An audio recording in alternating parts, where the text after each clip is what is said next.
My name's Drew Jager. I grew up in a pretty typical Christian home. Everybody professed to believe. We went to church on Sundays. I had the whole moral thing figured out where you just have to treat others like you want to be treated.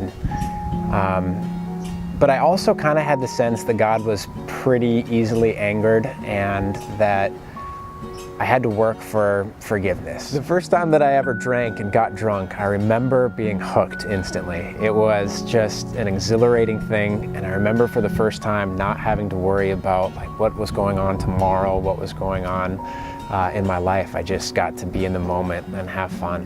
In college, I found that those things just started snowballing. I started drinking and smoking every single day.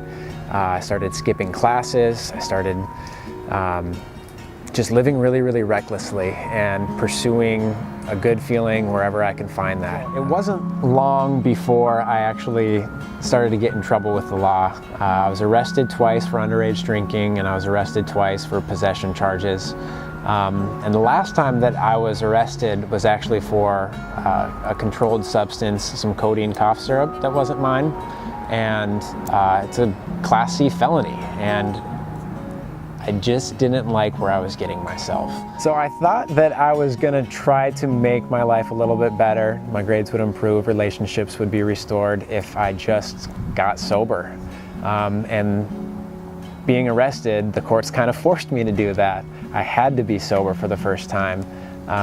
But again, my mind was really used to getting all of this dopamine, and I felt really depressed, and it was really, really hard. At a conference with Cru, Campus Crusade for Christ, I ended up hearing the gospel in a way that maybe it just hadn't clicked before.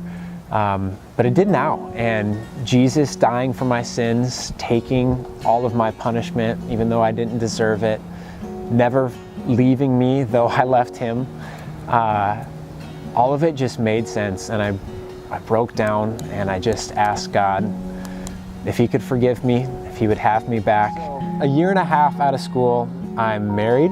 I'm very involved at Hope, which is something that I'm so thankful for. God provided hope for me. It's where I've learned about who he is. It's where I've been continually called back and into who I'm supposed to be. It's where I get to teach other people what I know about Jesus and share my experiences with them.